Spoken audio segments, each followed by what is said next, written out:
All right, good day, ladies and gentlemen, and this is a how-to video on how to do OPR, oil paint rendering, on a metal covered aircraft. And to get right to it, here we've got the 1/48 scale DC-3, and I've already started the fuselage. The wing is done, but as you can see, it's really shiny through here and a little duller through here. Okay, and you can see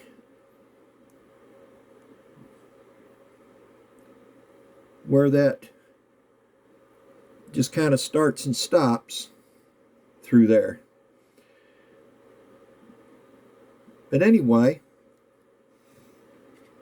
what you're going to do is you're going to get some oil paint. It don't have to be anything fancy, just cheap oil paint.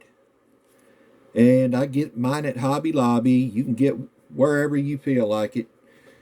And I use a glove on one hand and my bare hand on another, because you're going to get one hand a little dirty, but don't worry, soap and water washes right off. So I put a little bit on my finger, like so. And by the way, I suggest you put paper towels down, because it could make a mess if you're just not careful. So here I'm just going to take and let me back this up a little bit, and I'm going to just streak this oil paint all through here with my finger, and then I'm going to just smear it around. And this kind of brings back the days of when you were young and like to play finger paint and whatever. Now this is a gentle process. You don't want to overdo any pressure on any of the model. And basically I'm just working that oil paint into the rivets and panel lines. I'm working all that paint into the rivet and panel lines. And now this oil paint can go a long ways. As you can see, it's pretty heavy through some areas and not others. So I'm just taking my finger, and when I've got it covered in that area, I'll drag it down to another area. And I'm just dragging it with my finger. And don't worry about getting it on the plastic glass, nothing. It's not going to hurt the windows. You just take Q-tips and clean those up later. It's not going to stain the windows, nothing like that. And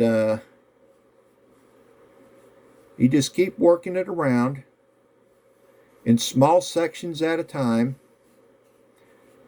I do a small section at a time. You don't want to get too carried away. You just end up making a mess.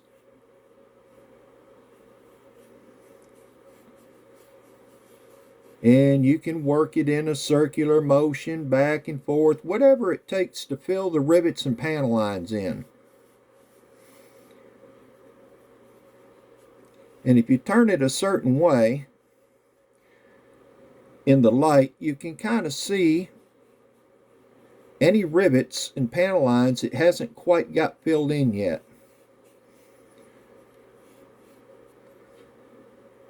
And that's what I'm doing here, is I'm turning it several different ways,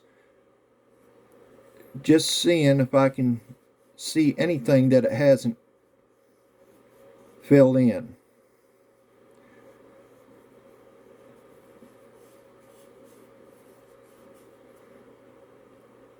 Okay, that's looking fairly decent.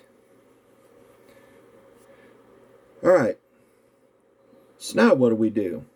Well, I take my finger, and it's another thing I forgot to mention, cut a bunch of little squares of paper towels like this, because that's what you're going to take it off with. Now I'm going to rub the excess off of my finger to a point where I'm not going to get it on much of anything. Then I'm going to take my paper and I'm going to just carefully wipe it off, like so. Comes off on the paper.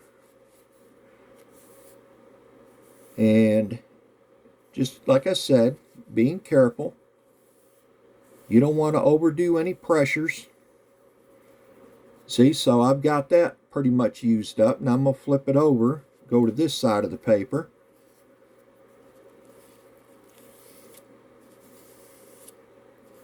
And I try to keep all the wiping in one general direction.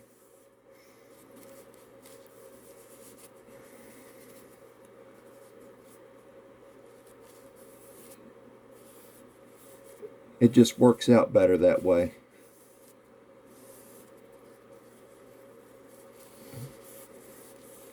Then you can kind of go back and forth like this and kind of clean it up good. Okay, I'm going to set this down a second. And I'm going to find another clean piece of paper. Sometimes you got to unfold it, fold it back up. I use every little bit of the paper as I can use, as not to have a bunch of waste. And there we have it. Now, you're not looking to get 100% clean. Absolutely not. Because what's going to happen a couple of weeks down the road is, or even a week down the road, depends on the heat and humidity in your house. If it's wintertime or if it's summertime, the air conditioning. It depends on the air in the house and how quick it cures. I'm going to leave it set once I get the whole fuselage done. Excuse me. Once I get this whole thing done, I'm going to leave this whole thing set for a good week. And a good test to tell if it's cured is if you can touch it like this and nothing comes off on your fingers. So, after that happens and it's cured, then you will take cotton balls and you will buff the metal out, leaving the paint behind in the panel lines and rivets. You buff all the other color off the metal, and trust me, it'll come off. It's not going to dry completely on there. Maybe if you let it set for a year or 6 months it might, but a week or two, it isn't going to do it. So you want to completely buff it with a cotton ball, leaving behind the paint and the rivets in the panel lines and rivets. Around painted surfaces, like the nose, you want to be careful not to get it on your new paint, because your paint is also curing.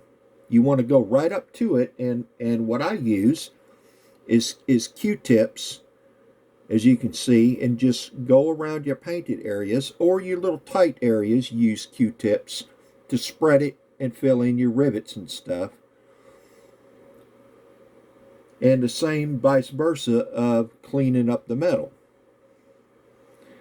So this was a little how-to. And like I said, you can see the difference between the shiny, untreated, and then the treated. And it's going to look fantastic once it's all buffed out. So I hope you guys enjoyed this little how-to video. And for you metal guys like I am, hope it comes in handy for you. Peace out. Be good.